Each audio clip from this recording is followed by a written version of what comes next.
Olá, sejamos bem-vindos ao nosso podcast sobre música e instrumentos. Hoje nós temos 4 estudantes que vão nos contar sobre suas pesquisas de diferentes tipos de instrumentos: sopro, corda, percussão e eletrônicos. Vamos começar com o João, que estuda instrumentos de sopro. João, o que você pode nos dizer sobre esse tema? Olá, obrigado pelo convite. Eu estudo instrumentos de sopro, que são aqueles que produzem som pela vibração do ar dentro de um tubo ou câmara. Existem vários tipos de instrumentos de sopro, como flauta, clarinete, saxofone, trompete, trombone, oboé, fagote, gaita, entre outros. Cada um tem suas características, como material, formato, tamanho, o número de orifícios, a forma de soprar e etc. Os instrumentos de sopro podem ser classificados em duas categorias principais: os de palheta e os de bocal. Interessante. E qual é a diferença entre eles? Os instrumentos de palheta são aqueles que têm uma peça de madeira ou metal que vibra quando o ar passa por ela, como o clarinete, o saxofone, o oboé e o fagote. Já os instrumentos de bocal são aqueles que têm um buraco ou abertura onde o músico coloca os lábios e sopra, como flauta, o trompete, trombone e a gaita. Os instrumentos de palheta geralmente têm um som mais suave e melódico, enquanto os de bocal têm um som mais forte e brilhante. Que legal. Muito bem. E qual é o seu instrumento de sopro favorito? Eu gosto de tocar saxofone, que é um instrumento de palheta inventado pela belga Adolphe Sax em 1840. O saxofone tem um som muito expressivo e versátil, que pode ser usado em vários estilos musicais, como jazz, blues, rock, pop, funk e etc. O saxofone tem quatro tipos principais: soprano, alto, tenor e barítono, que variam em tamanho, afinação e timbre. Que legal. Obrigado, João, por compartilhar sua pesquisa conosco. Agora vamos ouvir o Wilder, que estuda instrumentos de corda, e o que você pode nos dizer sobre esse tema. Olá, eu agradeço a oportunidade. Eu estudo instrumento de corda, que são aqueles que produzem som pela vibração de cordas esticadas sobre uma caixa de ressonância. Alguns exemplos de instrumentos de corda são violino, viola, violoncelo, contrabaixo, guitarra, violão, cavaquinho, bandolim, harpa, piano e etc. Os instrumentos de corda podem ser divididos em 3 grupos principais: os de arco, os de dedilhado e os de percussão. E qual a diferença entre eles? Bom, os instrumentos de arco são aqueles que usam arco de madeira e crina de cavalo para flexionar as cordas, como o violino, a viola, violoncelo e contrabaixo.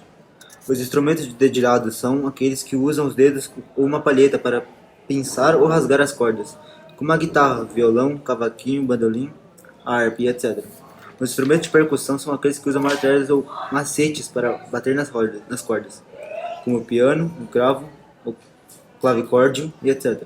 Os instrumentos de arco geralmente têm um som mais doce e lírico, enquanto os de dedilhado têm um som mais áspero e rítmico, e os de percussão têm um som mais claro e brilhante. Muito bem. E qual é o seu instrumento de corda favorito? Bom, eu gosto muito de tocar violão, que é um instrumento dedilhado originário da Espanha. O violão tem 6 cordas de nylon ou aço, que são afinadas em Mi, Lá, Ré, Sol, Si e Mi.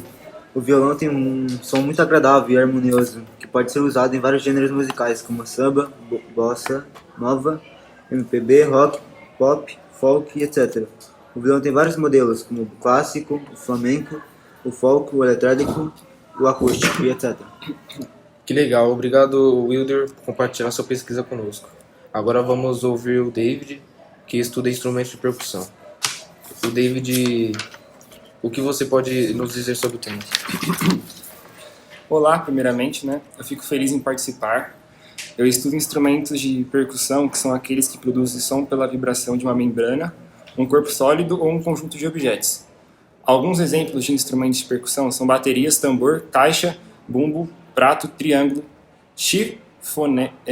xilofone, marimba, vibrafone, gongo, sino, castanhola, pandeiro, tamborim, agogo e etc.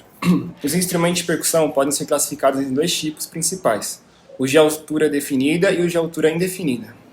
E qual é a diferença entre eles? Bom, os instrumentos de altura definida são aqueles que podem produzir notas musicais com frequências específicas, como o xilofone, a marimba, o vibrafone, o gongo e o sino.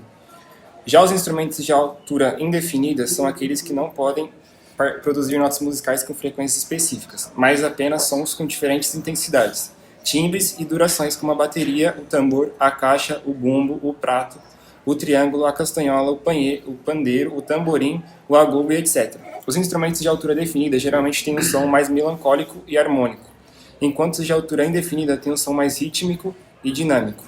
Muito bem. E qual é o seu instrumento de percussão favorito? Bom, eu gosto muito de tocar bateria, que é um conjunto de instrumentos de percussão de altura indefinida, que inclui tambores, caixas, bumbos, pratos, pedais, baquetas e etc. A bateria tem um som muito potente e energético, que pode ser usado em vários estilos musicais, como rock, metal, jazz, funk, pop, etc. A bateria tem vários componentes, como o tom, o surdo, o chimbal, o splash, o crash, o ride e etc. Que legal. Obrigado, David, por compartilhar sua pesquisa conosco. Agora vamos ouvir o Felipe, que estuda instrumentos eletrônicos. O Felipe, o que você pode nos dizer sobre esse tema? Olá, agradeço a atenção. Eu estudo instrumentos eletrônicos, que são aqueles que produzem som pela convenção de sinais elétricos, em ondas sonoras. Alguns exemplos de instrumentos eletrônicos são sintetizador, teclado, órgão, guitarra elétrica, baixo elétrico, bateria eletrônica, theremin, vocador, sampler, sequenciador e etc. Os instrumentos eletrônicos podem ser divididos em dois grupos principais, os analógicos e os digitais. E qual a diferença entre eles? Os instrumentos analógicos são aqueles que usam circuitos eletrônicos, com resistores, capacitadores, transitores, diodos, etc. Para gerar e modificar os sinais eletrônicos, como o sintetizador, o órgão, theremin, o vocador e etc. Já os instrumentos digitais são aqueles que usam microprocessadores, memórias, conversores, etc. Para armazenar e manipular os sinais eletrônicos em forma de bits, como o teclado e a guitarra elétrica, o baixo eletrônico, a bateria eletrônica, o sampler, o saqueador e etc. Os instrumentos analógicos geralmente têm um som mais quente e orgânico, enquanto os digitais têm um som mais frio e sintético. Muito bem. E qual a diferença do seu instrumento eletrônico favorito? Eu gosto muito de tocar sintetizador, que é um instrumento analógico que usa osciladores, filtros, envelopes, moduladores e etc. para criar e modificar os sons de forma variada e complexa. O sintetizador tem um som muito rico e criativo, que pode ser usado em vários gêneros musicais, como eletrônica, pop, rock, new waves, ambiente e etc. O sintetizador tem vários tipos, como o modulador, polifônico, o monofônico, o analógico e o digital, e etc. Que legal. Obrigado, Felipe, por compartilhar sua pesquisa conosco. Bom, chegamos ao final do nosso podcast sobre música e instrumentos. Espero que vocês tenham gostado e aprendido um pouco mais sobre esse assunto fascinante. Agradeço aos nossos convidados, João, Wilder, David e Felipe, pela sua participação e contribuição. Até a próxima, pessoal. Tchau. Bem-vindo ao nosso podcast. Iremos falar sobre parábola. Felipe, me explique um pouco sobre o que é a parábola.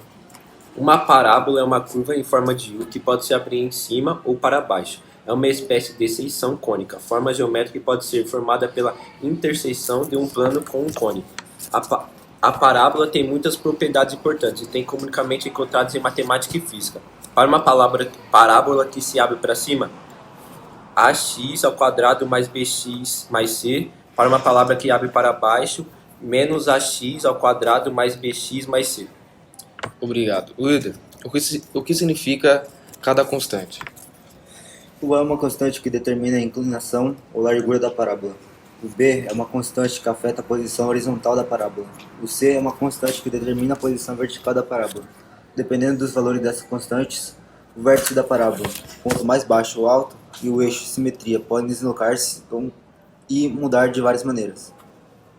Quais são as principais propriedades? Vértice. O vértice é um ponto mais baixo de uma parábola que se abre para cima, ou o ponto mais alto de uma parábola que se abre para baixo. é o ponto onde a curva muda de direção. As coordenadas do vértice podem ser encontradas usando as fórmulas. A coordenada x do vértice é igual a menos b sobre 2a. A coordenada y do vértice é igual a c menos b elevado a 2 sobre 4a. Eixo de simetria. O eixo de simetria é uma linha vertical que passa pelo vértice da parábola. Sua equação é x igual a menos b dividido por 2a. Foco e diretriz. Uma parábola tem um foco e uma diretriz. Todos os pontos da parábola são equidistantes do foco e da diretriz. O foco é um ponto fixo e a diretriz é uma linha fixa. A distância entre o foco e qualquer ponto da parábola é igual à distância perpendicular entre este ponto e a diretriz. A forma da parábola.